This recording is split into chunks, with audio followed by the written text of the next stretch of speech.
Hay una enfermedad que consume por dentro a la mujer. Le provoca dolor y compromete su fertilidad.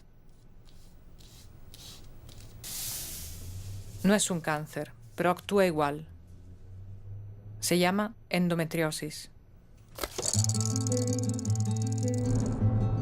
Tengo 36 años y endometriosis desde los 18.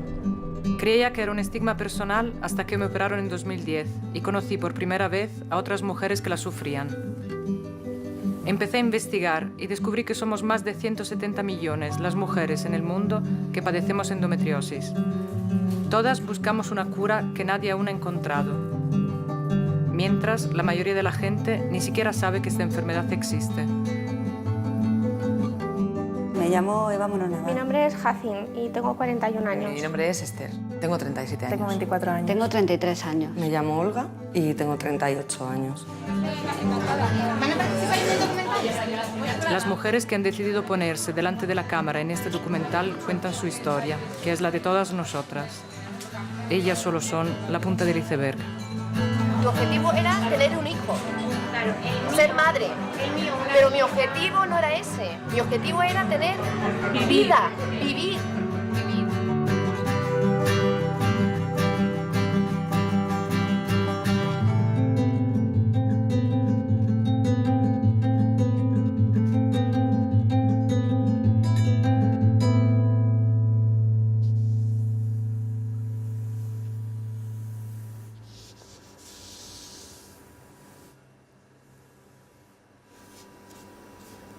Cuando yo explico la endometriosis en las conferencias o para divulgación, digo que es el tejido endometrial, que es el tejido que cada mes perdemos en la menstruación, pero distribuido a veces por la cavidad abdominal, la mayoría de las veces solo alrededor de los ovarios, formando quistes endometriósicos, pero también se puede expandir por todo el peritoneo, por el intestino y por otras partes de la cavidad abdominal. Incluso se habla de que en algunos casos ha llegado al pulmón. La enfermedad sobre todo se caracteriza por dolor y por problemas a la hora de tener hijos, por problemas de esterilidad. Evidentemente, la mujer sobre todo consulta por un dolor que arrastra de hace años. El dolor con las reglas, también llamado dismenorrea, es un dolor normalmente fisiológico y provocado por las alteraciones inflamatorias que hay durante la menstruación en la mujer. La endometriosis es una enfermedad benigna, crónica. Nosotros siempre decimos que realmente la endometriosis no existe, existe la paciente con endometriosis. Hay pacientes que teniendo muy poquita enfermedad tienen muchísima sintomatología y al contrario, pacientes que tienen mucha enfermedad prácticamente están asintomáticas. Ah, esto es un vídeo. Este es el río Jordán. En pleno mes de agosto, unos calores que me moría. Sácame la revista de ahí. Pues es una revista de psicología. Les hizo gracia que nosotros lo hubiéramos conocido por internet. Y nos pusieron con un corazón rosa.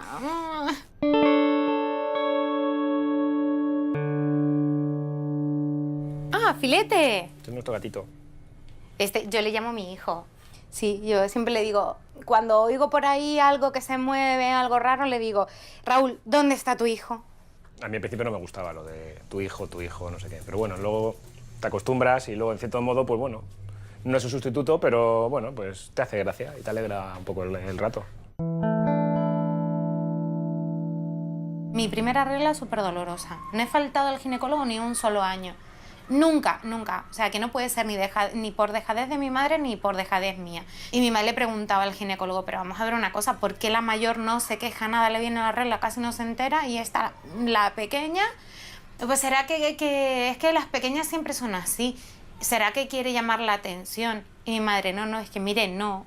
Un dolor no se puede, o sea, este tipo de dolor no lo puede fingir. Y además no solo fue en el médico en Canarias, sino que luego cuando vino a Madrid, en Madrid fuimos a dos ginecólogos diferentes diciendo lo mismo. Además yo yendo al ginecólogo, yo siempre he ido al ginecólogo con ella, mire, es que una cosa es que le vengan las reglas, pero es que esto no es normal. Vomitaba, alguna ocasión se desmayó, o sea, eso para mí no era muy normal. Y luego estaba, pues, lo que yo había visto de mi madre y de mi hermana, pues cierta irritabilidad, cierto dolor y molestias que estabas un poco tal, pero elevado a 10 veces. Entonces, de hecho, yo llevaba un calendario de cuándo le venía el periodo para estar atento, para saber que ahí íbamos a... O sea, ella se iba a encontrar mal y tal, y que yo tenía que estar un poquito más atento porque yo sabía que ella se iba a encontrar mal.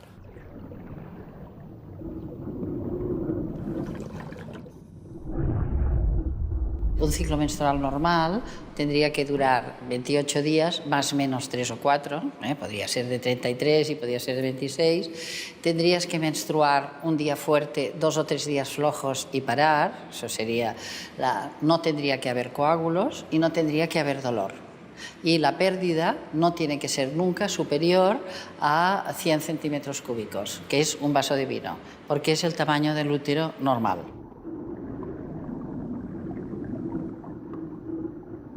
El ciclo normal no tiene que doler y no tendría que haber síndrome premenstrual.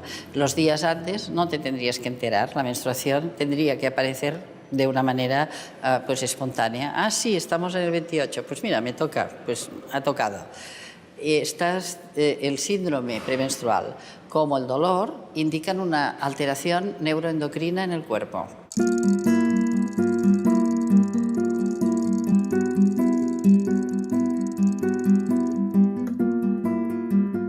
La historia empieza cuando me bajo la regla. Mi primera menstruación fue a los 11 años y lo recuerdo con muchos dolores y con vómitos y muy mal.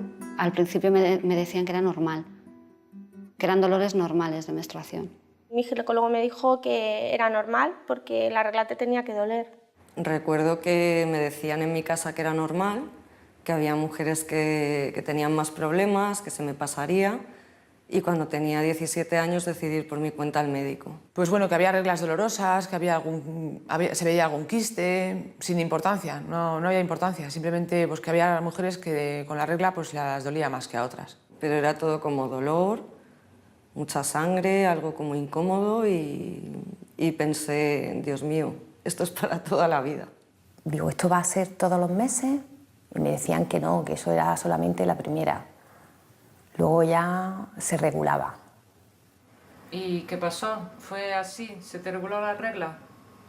No, fueron todas iguales. Todos los meses, todos los años. Así fueron.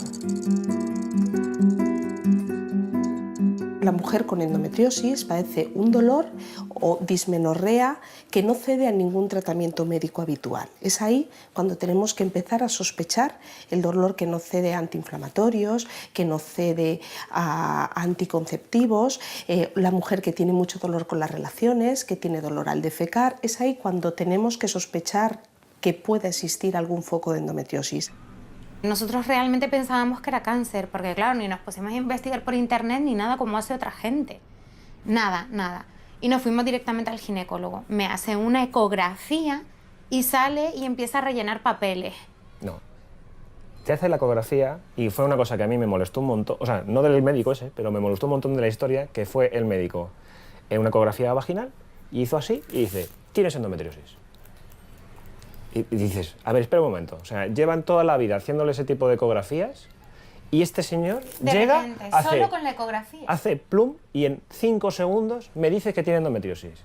Y desde los 13 años que fui por primera vez al ginecólogo hasta los 31 que fuimos a este ginecólogo que de repente dijo, a ver, ecografía, sí, ¿tienes endometriosis? 18 años. 18 años han tardado en diagnosticarme endometriosis. Con síntomas evidentes. Pero con síntomas desde los 13 años. Con síntomas desde evidentes. Es una cosa que yo no llego a entender bien. Si te duele aquí, no es normal preguntar si no es del apéndice, algo te tiene que estar doliendo ahí abajo. Y si te duele por aquí abajo, ¿qué otro órgano hay por ahí cerca? Es una cosa que yo no llego a entender por qué los médicos no se les enciende la bombilla antes. Hombre, esto a lo mejor, que te diga la primera vez, oye, me duele mucho la regla, tal, y diga, bueno, a lo mejor es algo ocasional o lo que sea, pero si vas repetidas veces y le vas diciendo, oye, que me duele, se te tiene que encender la bombilla, digo. La media de tiempo que se tarda en diagnosticar es en torno a 7-8 años y a veces la media de especialistas por los que pasa hasta que se diagnostica la enfermedad pueden ser entre 5 y 6 especialistas. La endometriosis profunda es la que es difícil de diagnosticar porque los focos, como su propio nombre indica, a veces no se localizan bien, están a nivel intestinal, a nivel vesical, a otros niveles extragenitales y de otros órganos, y es ahí cuando la mujer consulta por síntomas que no son propiamente ginecológicos y despista, entonces despista en su diagnóstico. Tardaron 21 años en diagnosticarme. Cuando me diagnosticaron la endometriosis habían pasado 27 años. Pues 20 años, más o menos. Y a mí no me dijo que yo tenía endometriosis, me dijo que era un endometrial, pero ya está. Se olvidó del tema porque no me dijo que era una enfermedad que yo tuviese, sino él lo dio como una cosa esporádica, como si tienes un quiste, te lo quitan. Realmente yo he tenido que investigar bastante por mi cuenta porque aún operándome y aún estando en el hospital nadie me ha querido explicar lo que era y en qué consistía, ni que es una enfermedad que es permanente, que es para siempre, que está ahí, que nunca va a desaparecer. Creo que el orden fue ginecólogo, digestivo, psicólogo, psiquiatra y por fin ginecólogo otra vez. La gente te dice que no te pasa nada, que es todo imaginaciones tuyas, que... Entonces, claro, pues empiezas a creértelo. O sea, a mí en el colegio me mandaron, le dijeron a mis padres que me llevasen a un psicólogo. Pues me sentía totalmente incomprendida, porque yo decía que me dolía algo, que había algo dentro de mí que me estaba matando y matando de dolores, y ellos no me entendían y ellos decían que podía ser psicológico. Entonces, pues eso, al final te lo acabas creyendo, que realmente está en tu cabeza. Dije, bien, yo iré a salud mental, psicólogos, psiquiatras, donde queráis, pero por favor abridme, porque necesitaba saber que vieran ellos que algo había ahí, porque estaba claro, vamos, yo lo tenía clarísimo.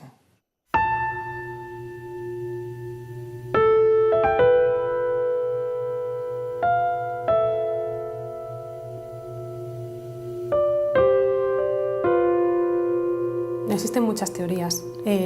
Parece que el endometrio de las pacientes con endometriosis presenta unas características inmunohistoquímicas, moleculares, por así decirlo, que lo hacen, le hacen tener capacidad a esas células para adherirse a la superficie del peritoneo, que es la membranita que reviste las vísceras abdominales, tiene capacidad para adherirse a ese peritoneo, para proliferar y además para generar un aumento de la vascularización alrededor de esos implantes. Estas alteraciones inmunológicas probablemente sean debidas a unos factores genéticos y personales intrínsecos. Pero, como todo, hoy en día esos factores intrínsecos y genéticos también pueden estar estimulados o pueden estar alterados por unos factores ambientales. La endometriosis mezcla el que se vaya tejido a la cavidad abdominal y que este tejido genere nuevo tejido. Se llama angiogénesis, o sea, genera más vasos. ¿Por qué genera más vasos, no? ¿Qué le hace proliferar tanto? Tenemos una hormona que es muy estimulante de la proliferación interna, que son los estrógenos. Pero de estrógenos tenemos más de 15.000 sustancias en el medio ambiente. Absolutamente radiante. Que vienen a través del aire, del agua, de los alimentos. Del aire, del hidrocarburo que sale del tubo de escape de los coches en la combustión. Por eso hay más problemas en las ciudades que en el campo. Y después, de los insecticidas, por ejemplo, la mayoría de insecticidas actúan en el cuerpo como un estrógeno débil. Y después tenemos otros tipos de estrógenos en el agua, como los bisfenoles, y en los piensos con las dioxinas. No podemos pensar solo que es una enfermedad genética, creo que hay bastantes evidencias. Hay autores que han podido provocar, por ejemplo, una endometriosis en un chimpancé dándole dioxinas durante unos 5 años. Si piensas que todo es genético, no vas a buscar nada en el medio ambiente y hay muy poco dinero para investigar bien todo lo que viene de fuera, ¿no? Es más fácil pensar que hemos nacido así y manipular más cuerpos, operarlos, etcétera, que pensar, a ver, podríamos hacer algo para que no aumente el número de endometriosis. No olvidemos que es una enfermedad que es hormonodependiente, o sea, depende directamente de la estimulación con estrógenos. Entonces, si nosotros de alguna manera reducimos esos niveles de estrógenos, también sabemos que mejoramos el dolor. No llegamos a curar la enfermedad, pero sí mejora muchísimo la percepción subjetiva del dolor en las pacientes.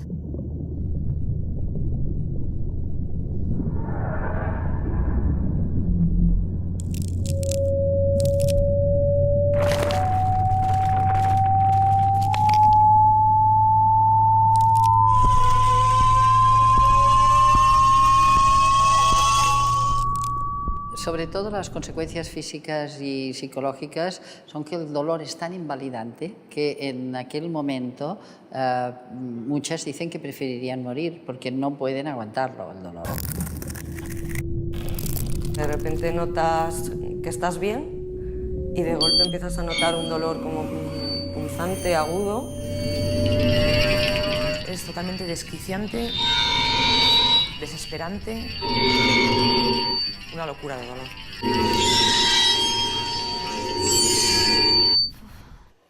Pues... Parece que te están clavando un cuchillo, alfileres, como que algo te quema. Me dolía ya todo el cuerpo, me bajaba hasta las piernas. No sé, pinchazos. Es un dolor como muy agudo. Casi paralítica de cintura para abajo, como un clavo. Influye en el trabajo, el día que tienes, los peores días que tienes, que te mareas, yo por ejemplo me mareo muchas veces del dolor. Tienes que llamar y decir que no puedes ir porque te duele muchísimo y a ver si tienes suerte de que entiendan que te duele muchísimo. El problema del trabajo, pues que estuve en 1 año en 3 trabajos. Después de 10 meses que estuve de baja y me reincorporé, además bueno, me reincorporé no totalmente bien porque bueno, yo estaba muy enganchada a los opiáceos, entonces yo realmente tenía síndromes de abstinencia. Es que tú eres una persona enferma y aquí en la empresa no queremos a gente enferma, queremos a gente sana. Mi familia lo ha pasado muy mal, mi niño, mis amigos, porque yo soy una persona muy activa y de no poder estar haciendo nada, de estar en la cama y no poderme mover, pues... Influye la pareja, porque muchas veces no quieres tener relaciones tampoco y eso te influye bastante en la pareja, porque te duele. Es algo que no te deja vivir. No mueres, pero puedes llegar a hacer alguna locura o alguna desesperación cuando tienes tanto dolor. El dolor les suele condicionar su vida muchísimo. También les agobia mucho el tema del embarazo. Mujeres con problemas de fertilidad se estima que más de un 50% tienen problemas de endometriosis, o sea que realmente sí que es una enfermedad francamente prevalente en la población femenina en edad fértil.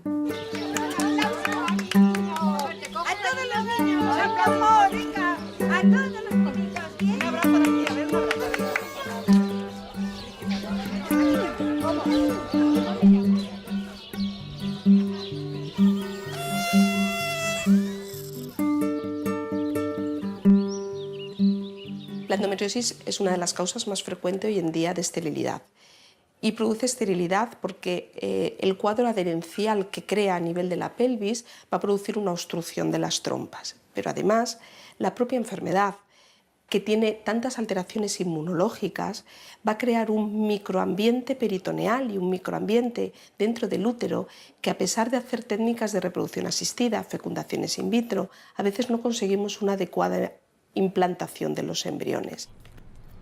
Ay, esta es mi familia. Mi hermana Silvia. ¿Y tu hermana tiene hijos? No, tampoco. El primer beso que nos dimos fue así como... Venga, date un beso. ¿Cómo se encaja la endometriosis en pareja? Cada vez que íbamos al ginecólogo salíamos hecho polvo. La última consulta antes de operarme me dice que probablemente me tendría que quitar un ovario y las trompas.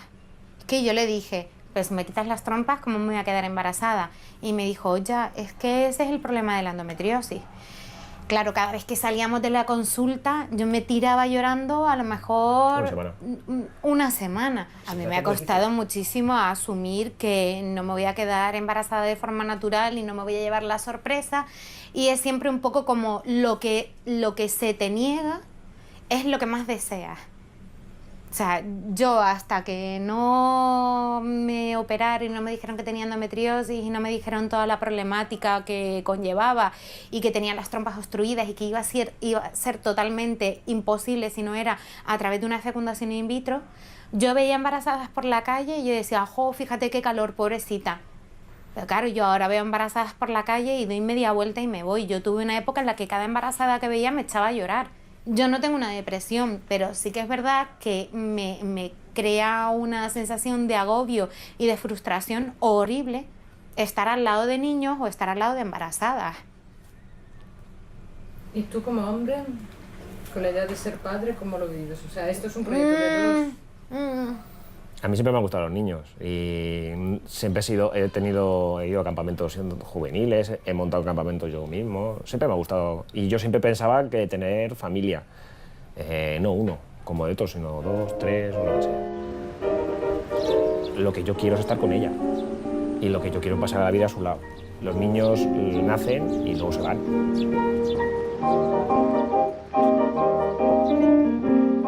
Pues yo estoy súper ilusionada. Tengo ganas. De todos modos, la experiencia ya te da un grado, ¿no? Entonces, sabemos a lo que nos enfrentamos. Claro, yo sé que me enfrento a otro negativo probablemente, pero vamos, yo voy muy animada, muy positiva y con muchísimas ganas. Que al final es un negativo, pues estaré llorando 10, 15 días, 20 días, lo que sea. Pero vamos, yo voy súper positiva, voy con muchísimas ganas y bueno.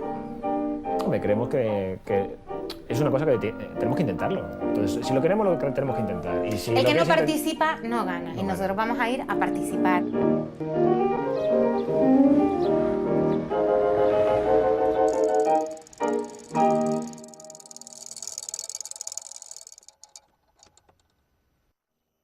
Me he sentido culpable por no haberle ofrecido, yo qué sé, pues una familia, una calidad de vida de pareja normal. Me dijeron que no podía quedarme embarazada de forma natural porque me falta un ovario, parte del otro, y bueno, aunque las trompas son permeables, pero que no veían que yo pudiera hacerlo de forma natural. De hecho, ya lo había intentado y tampoco lo había conseguido. No es una ciencia exacta. A lo mejor me puedo quedar de repente, pero que para ellos sería casi como un milagro. Estoy en lista de espera para fecundación in vitro porque me hicieron 3 inseminaciones con resultado negativo y la única solución que me ha dado es la fecundación in vitro. Me encantaría. De hecho, he soñado muchas veces en ser madre. De hecho, estoy intentando por todos los medios que me congelen óvulos, si es posible, antes de que lleguen a una cirugía más radical. Y bueno, en eso estamos. Pero sí que me gustaría, la verdad.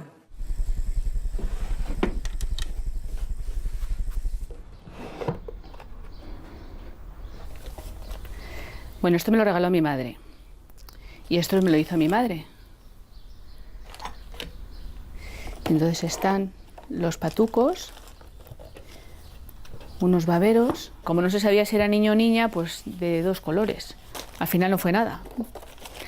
Me parece que aquí hay un... Fijaros, si se ve antiguo. No sé, representa una parte de mi vida. No sé, es mío. Me lo hizo mi madre con mucho cariño. Entonces, bueno, para el niño que no vino. No quería dárselo a otro niño, es mío. Bueno. Desde entonces a ninguna embarazada le regaló nada. Porque nunca se sabe, ¿no? Y ese cajón, bueno, pues ahí lleva 28 años o no sé cuántos años lleva.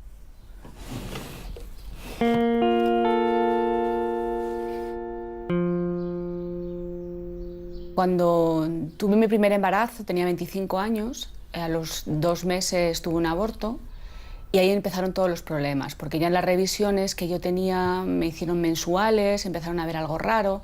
En aquella época, hablamos del año 85, no había las técnicas que había ahora de diagnóstico, entonces me dijeron que tenían que abrir y mirarlo directamente porque sospechaba que podía ser endometriosis. A mí me sonó rarísimo porque yo no la había oído nunca, esa palabra no la había oído. Y bueno, dije, vale, pues sabrán a ver. Entonces, efectivamente, cuando abrió, no solamente vio que era endometriosis, me confirmaron, sino que directamente en esa primera cirugía ya me quitaron un ovario y me quitaron una trompa. Aparentemente el médico no le dio importancia, me dijo, bueno, sí, era endometriosis, pero tenías un quiste de chocolate, me dijo, me pareció como muy raro, muy exótico, pero lo hemos quitado. Estás perfecta, ahora esperar unos meses y te podrás volver a quedar embarazada. Como tampoco me explicó qué era la endometriosis, no me explicó qué era una enfermedad, en fin, no me explicó nada. Entonces fuimos a otro médico, que ese sí que nos explicó lo que era la enfermedad y entonces ya por lo menos tuvimos consciencia de que era una enfermedad, que no se curaba y lo peor es que no sabían de dónde venía y por qué venía. Yo no era consciente de la gravedad de la enfermedad. Fui consciente cuando, según pasaban los años, tienes otro quiste, te vamos a operar, ahora te vamos a hacer una laparoscopia, parece que esto no funciona, te hacemos otra cosa. Y cuando me quise dar cuenta, pues habían pasado 7 intervenciones quirúrgicas, habían pasado varios tratamientos y yo seguía igual. Al cabo de los años, ya pasaron muchos años y en el año 2000 yo tenía 40 años entonces, me quedé embarazada de manera natural y dije, bueno, pues qué raro, ya lo que se le ocurrió decirle al médico algo muy gracioso, te has curado. Dije, pues me habré curado, pero a los 2 meses pues volví a abortar, no me había curado, lógicamente, el útero no estaba bien. A raíz de ahí, pues todo mal. Y ya en el año 2005, yo tenía 45 años, ya hice una histerectomía radical, ya quitaron el útero, el cuello del útero, el ovario que me quedaba, y ahí pues piensas, se me va la posibilidad de poder tener hijos, aunque ya por la edad que tienes tampoco los vas a tener, pero te quedas un poco así, diciendo, pues hay una manera de curar una enfermedad, te extirpan todo el aparato reproductor, pues claro, te has curado, pero eso no es una curación, eso es, se te duele la pierna, te cortamos la pierna y ya verás cómo no te duele, ¿no? Me sentí un poco rara, no me apetecía nada. Pero le hice mi duelo particular al útero, me despedí de él, o sea, dije, bueno, no me sirves para nada, solo me das problemas, ¿para qué lo quiero?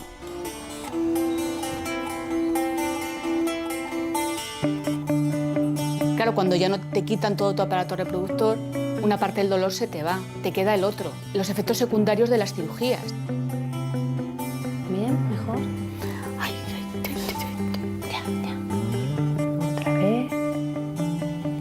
Yo actualmente me encuentro muy bien porque he encontrado una profesional que me ha ayudado mucho y ya ese dolor de espalda no lo tengo.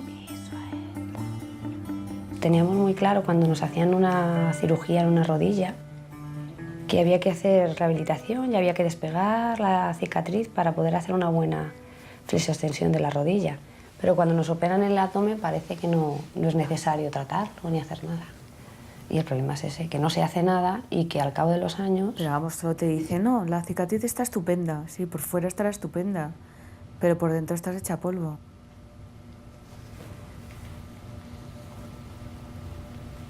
El quitar el útero, al hacer la histerectomía, varía o cambia toda la estática pélvica, todo está organizado como si fuera una escalera, entonces falta un peldaño de la escalera y el resto de la ergonografía se altera, se mueve y por eso se producen también incontinencias.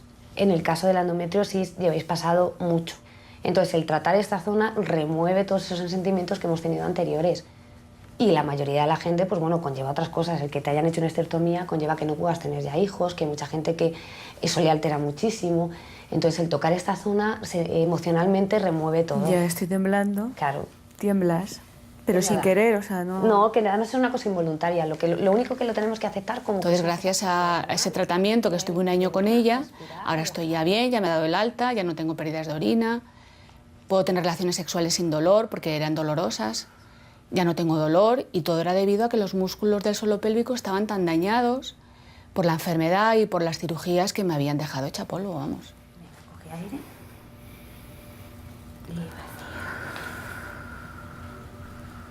Esta enfermedad tiene una cosa que a mí me gustaría que las mujeres dejaran de que lo cuenten. O sea, nosotros no lo contamos, yo no lo he contado nunca. No sé por qué tienes una especie de sentimiento de culpa.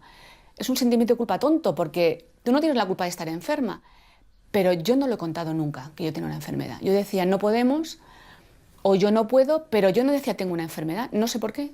¿Por qué no lo puedo decir? Cuando a alguien le dices que tienes endometriosis, lo primero que te dice es ¿endo qué? Yo tengo endometriosis. ¿Endometriosis? ¿Eso qué es? Pues igual te dicen ¿endome qué? ¿O cómo? Luego le tienes que explicar, no es nada contagioso. A veces hasta a mí me costaba entender por qué yo tenía ese dolor y por qué yo lo pasaba tan mal. Por lo general yo creo que tienden a pensar que está relacionado con la regla. La endometriosis no es que me duela la regla. La endometriosis es que tengo quistes o tumores, nódulos, llámalos como quieras, que me están invadiendo órganos.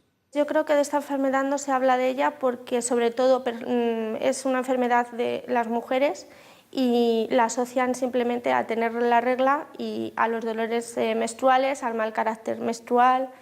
Es como si tuviera un cáncer benigno, no me voy a morir, pero me está fastidiando la vida.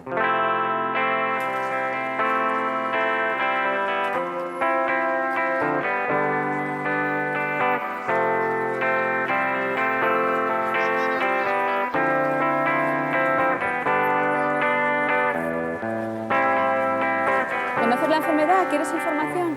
Es la endometriosis, ¿la conoces? ¿Quieres que te dé información? Porque es una enfermedad muy común. Perdonadme. Hola, ¿conocéis la enfermedad? La padecen 14 millones de europeas, lo que pasa es que no es nada conocida. Esperemos que no lo tengas nunca.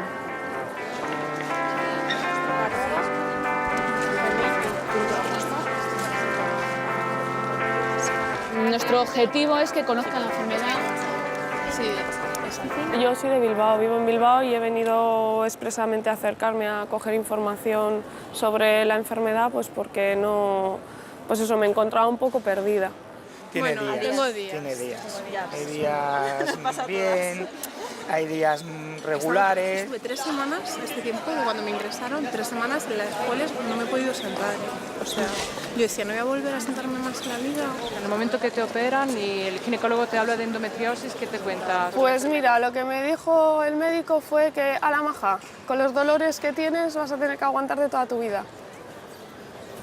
O sea, que esa es la expectativa. Si tú sospechas que puedes tener una endometriosis, tendrías que poder, si se puede, tú vives en Madrid, sí, que te vieran en una unidad especial de endometriosis. En Madrid tenemos el Hospital La Paz. Pues eso es lo que quería, ¿no? Saber que hay otro tipo de vida y que hay otra gente que tiene esto. Ven, que esto falta un abracito. Tú no llores, tonta, ya verás. Mírame, ¿no me ves a mí? Lo bien que estoy. Pero es que he pasado mucho en poco tiempo. Bueno, pero ya verás cómo te va a salir bien, seguro que sí.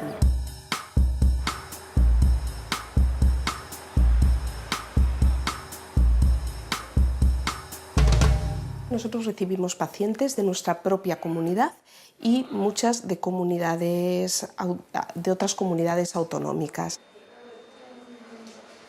Realmente cuando ya por la clínica sospechamos que tiene la paciente una endometriosis profunda y a veces cuanto más ves y más casos tienes, pues simplemente con hablar con la paciente y con una primera aproximación, una primera exploración clínica, pues normalmente ya te pones ante la sospecha más segura. El tratamiento normalmente en la endometriosis profunda es el tratamiento quirúrgico y este tipo de cirugías, que en este centro las hacemos por laparoscopia, pero sí que requerimos un equipo multidisciplinar, porque el problema de estas pacientes es que como han consultado a muchos especialistas, han pasado por muchos centros, tienen una media de 2-3 cirugías previas y para nosotros es mucho más difícil operar una paciente con 3, 4, 5, las que sean cirugías previas, que operarla de una vez. O sea, lo importante es hacer una cirugía, pero una cirugía óptima.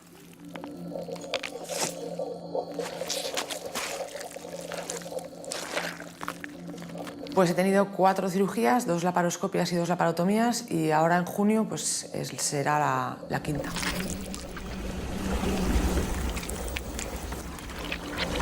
Me han operado ya 3 veces, 2 casi de urgencias y una programada.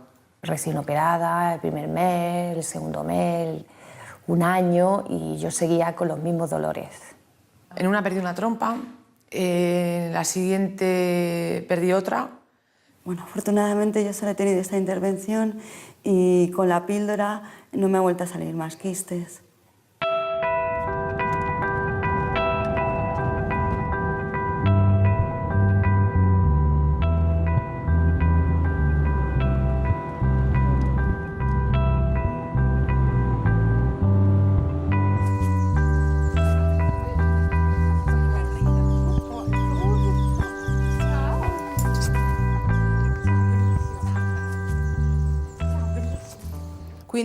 A un mes de la segunda intervención seguía teniendo dolores y el médico llegó a decirme que tenía una fijación, que era una testaruda y que estaba enferma de la cabeza, porque eso no era posible.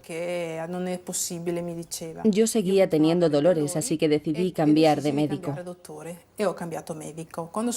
Cuando fui a otro médico, a otro especialista, me dijo que tenía que operarme enseguida.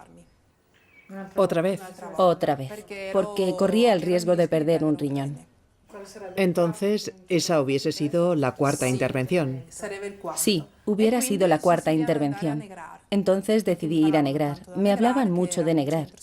Me decían que era un centro especializado y que el doctor Minelli era una eminencia en endometriosis.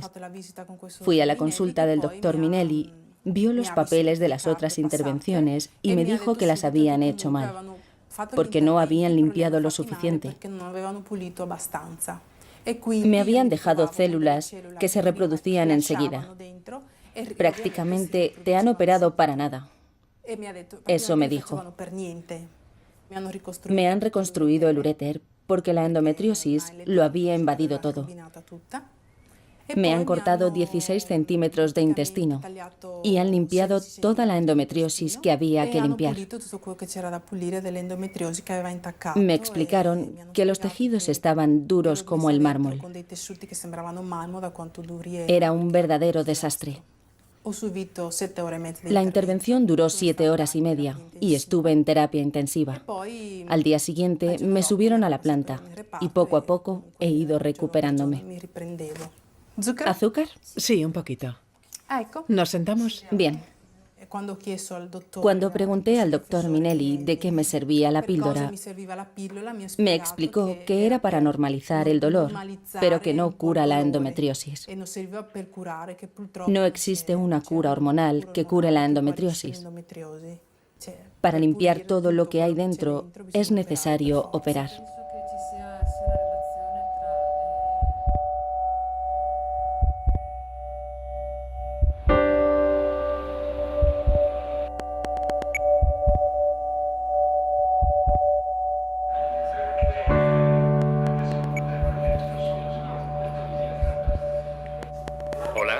Hola. ¿Sala 8?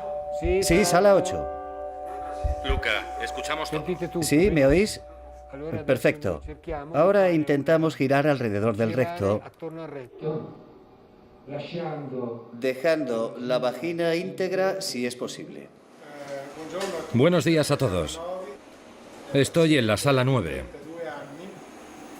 La paciente tiene 32 años. Ya tiene un hijo y creo que eso ha sido una suerte, porque el ovario derecho está muy reducido. Y seguramente la reserva ovárica ya no es la adecuada. Nosotros hacemos estas intervenciones todos los días. Hay un congreso, el que has visto arriba. Haremos lo que normalmente hacemos todas las semanas. No es nada raro. Operamos muchas endometriosis porque vienen de toda Italia. Ese es el problema. Bueno, para nosotros no es un problema, está bien así. Lo más importante es lo de la cirugía severa. Es decir, resección intestinal, la limpieza ginecológica y el uréter. Es mejor estudiar bien la endometriosis. Cuando uno la conoce bien, decide los tiempos operatorios, los operadores, decide lo que tiene que hacer antes de la intervención.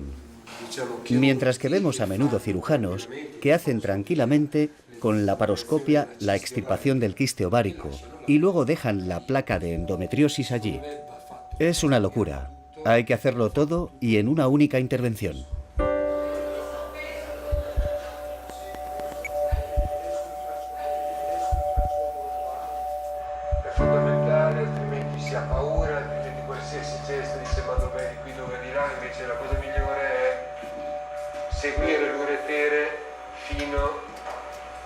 La enfermedad, la endometriosis, no se cura. No se resuelve la problemática de forma definitiva. Es una cura asintomática, extirpando todos los nódulos de endometriosis. La predisposición a la enfermedad sigue. Pero una vez que se ha quitado toda la endometriosis, las mujeres están mucho mejor. La tasa de reincidencia de la enfermedad es bastante baja si se extirpa todo. En este caso, es una gran ventaja para las pacientes ser tratadas de esta forma.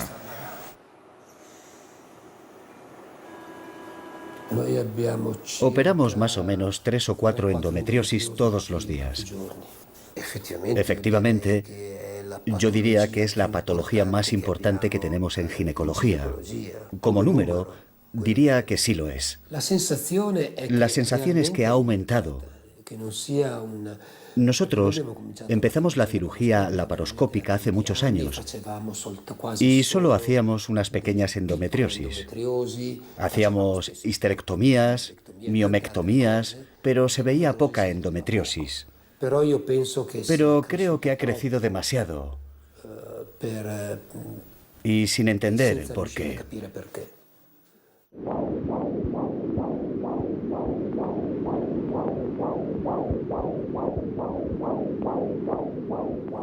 ¿Cómo se iba a llamar a este niño? Mateo. ¿Late? Hombre, claro.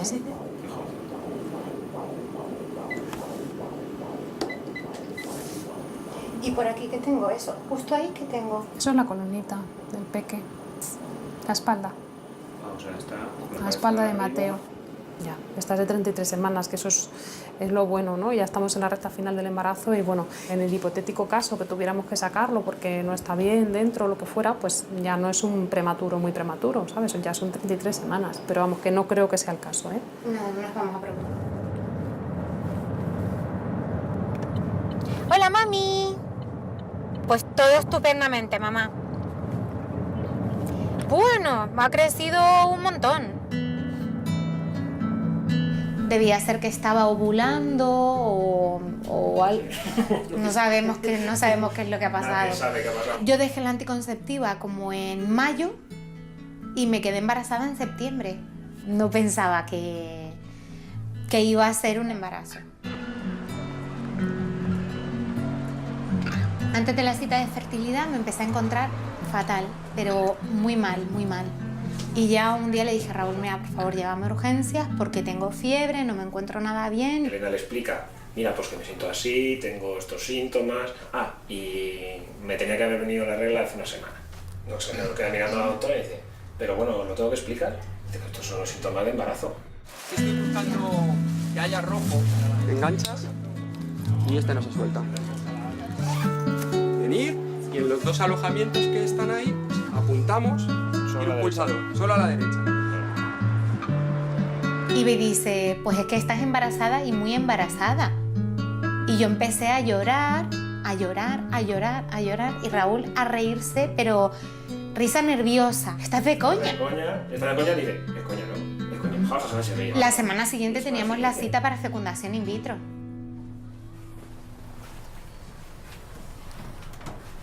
Uy, esto es mucho movimiento, para el niño. En cuanto salimos de la doctora de cabecera, bueno, bajábamos por la calle, bajábamos a casa a 2 palmos del suelo. Íbamos hablando, no se lo vamos a decir a nadie, no se lo vamos a decir a nadie. Claro, yo iba como agarrándome la barriga, como Dios mío, no me lo puedo creer. La mujer que se afloja de una manera. Claro, y va súper contenta, pero con el miedo de... Y a cada paso que dé puede ser que se desprenda y que tenga un aborto. Yo no quería sino llegar a casa y tumbarme en la cama y quedarme en la cama tumbada 9 meses.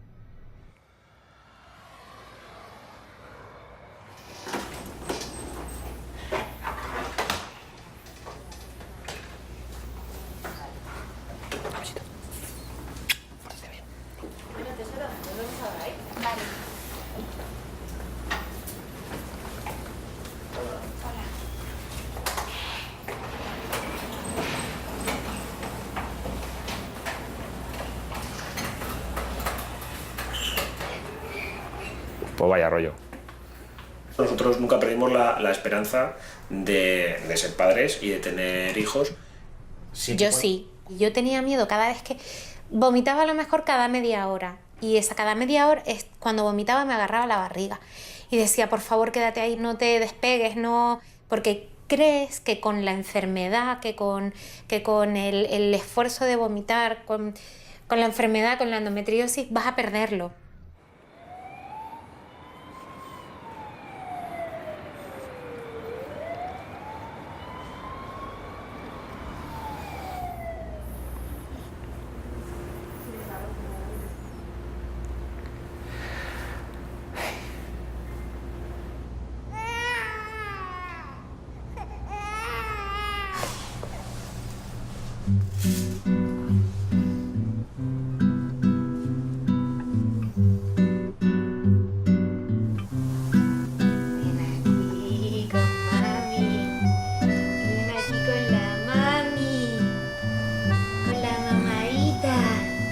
Todo el mundo dice, hay que ver lo que ha sufrido la mami, pero anda que no ha valido la pena por tener al flaquito. Chiquito.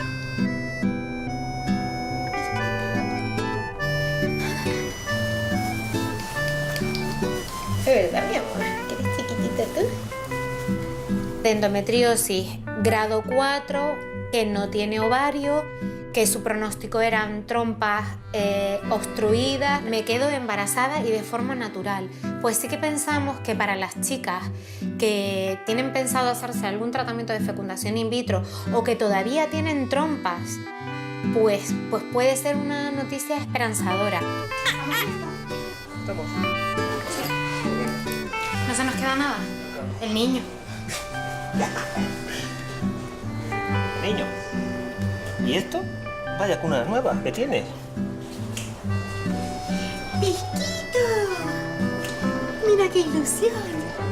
Que vamos a salir a la calle.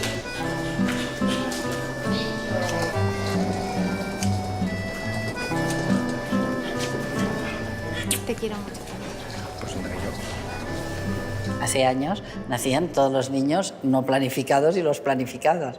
Y en Italia también. Y en cambio, cada vez menos niños están naciendo y menos niñas porque hay este ambiente que impide la ovulación. Tenemos que ir pensando que nuestra humanidad va a ir evolucionando cada vez con más dolor menstrual precisamente porque tenemos un ambiente hiperestrogénico que podríamos cambiar. Porque esto no estaba así antes, la endometriosis está aumentando. Yo quisiera entender por qué no consiguen encontrar una cura. Y me extraña que ahora, en 2010, aún no sepan de dónde viene esta enfermedad que llaman la enfermedad del silencio.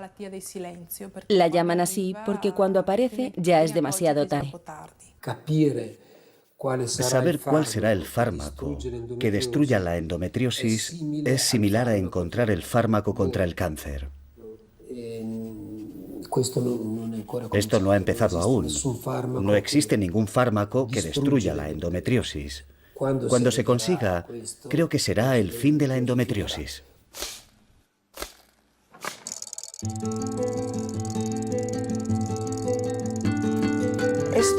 Esta enfermedad no solo es no poder tener hijos, porque es verdad que es un palo para una mujer el que no pueda tener hijos, pero ante todo es una enfermedad y hay gente que no puede tener una buena calidad de vida.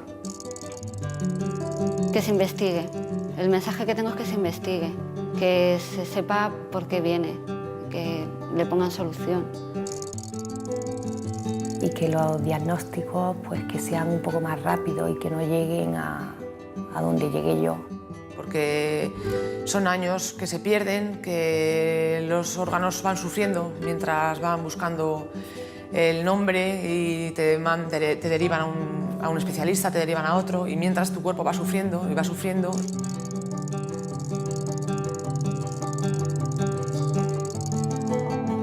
Yo creo que por parte de las autoridades ellos no se involucran. Porque tampoco los médicos se involucran suficiente y porque tampoco las farmacéuticas pueden sacar dinero de esto. Si hubiera un medicamento como la Viagra que fuera específico para una cosa y pudieran sacar dinero, yo creo que sí que alguien haría algo. Pero esto no da dinero. Esto es un sufrimiento gratuito de las mujeres y al fin y al cabo hemos avanzado mucho, pero somos mujeres, estamos en un segundo escalón. No importamos, pero bueno, es cosa de mujeres.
I dag kommer jeg til å kjøre maskinen på ca. 1,5 million volt. Så det er direkte spenning, 1,5 million volt på kula.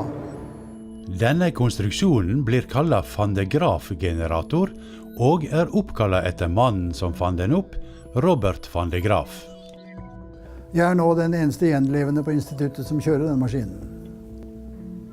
Så vi har jo forsøkt å lære opp noen, men de trekker seg. Arvid Erdal har vært tilsett ved Universitetet i Bergen siden 1959, og kjenner maskinen godt. Første halvfart, og så er full fart. Van de Graaf-generatoren ble bygd rett etter andre verdenskrig i det som da heter kjernefysisk laboratorium. Kjernefysikk var veldig populært etter krigen, og kunne brukes blant annet i store elektronmikroskop og i strålingsterapi i medisin. Og så overtok Fysisk institutt maskinen da senere, og har brukt den til forskning. Men så har jo da energien løpt fra den. Jeg kjørte den i dag på 1,5 million volt. Det er såkalt lave energier, og den var for så vidt den første til å komme opp i den spenningen i Europa. Så sånn sett var den en pionermaskin. Men i dag brukes den bare til undervisning. Denne magneten her er montert på en kanonfundament. Dere ser sveiven der, og den avbøyningsmagneten, det var jo en lyskaster på Bergenhus. Og den store grønne magneten, Bøckner-spektrografen, den hviler på et fundament for en kanon. For tyskerne hadde masse fint mekanisk utstyr. Det var kulelager og utvekslinger, så det har vi jo da arvet, for å si det slik. I tillegg til tysk etterkrigsmateriell består van de Graaf-generatoren av en kule i aluminium som hviler på 4 søyler. Inni er det belte som lader kula med høy spenning. Maskinen brukes til å akselerere ladde partikler, og så skaffer oss kjernereaksjoner. Det er kort fortalt. Ok, jeg skal starte begge to. Du tar blokken, du tar folie, og du tar folie. Erdal bruker pensjonisttida si til å lære studenter om van de Graaf-generatoren. Den ble i sin tid også brukt til å avdekke luftforurensning. Ja, vi hadde for eksempel en liten støvsuger som da suger en viss mengde luft, og så vil det som svever i luften, partikler, sette seg fast. Og så kan vi putte det inn i targetkammeret der nede, og kjøre maskinen 4-5 minutter, bombardere det stoffet med protoner, og så får vi da den karakteristiske røntgenstrålingen ut. Da kan vi vite hvilke atomer som er der, og hvilke forurensninger det er som er til stede. Det kan være luft på verkstedet for eksempel, med dreiebenker og støv og skitt og lort. Så det var det siste vi brukte maskinen til, og vi hadde da også en hovedoppgave for studentene, altså laboratorieoppgave for studentene, hvor de kunne ta med seg støvsugeren hjem på hybelen og finne ut hva slags luft var det som var hjemme. Ja vel, da er vi klare. Men i dag er det ikke hybelkaniner som skal studeres. Jeg er like spent hver gang. Virker det, eller virker det ikke? Tjukke vegger av parafinvoks beskytter studentene mot stråling. Når generatoren blir skrudd av, har de bare få sekunder på å flytte det bestrålte objektet over i en måler. Klar, gå!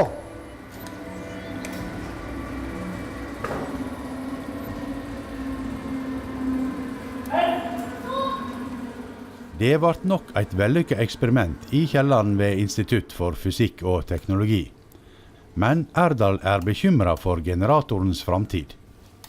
Hva gjør instituttet når jeg slutter? Når jeg pakker kofferten? Det vet jeg ikke. Ja, altså fordi alle er enige om at den skal bevares. For det er jo en teknologi fra den tiden som, så vidt jeg vet, så er det den eneste maskinen i landet, friluftsmaskin sånn som det der, som fungerer. Det er ingen andre. Så ok, sånn er det.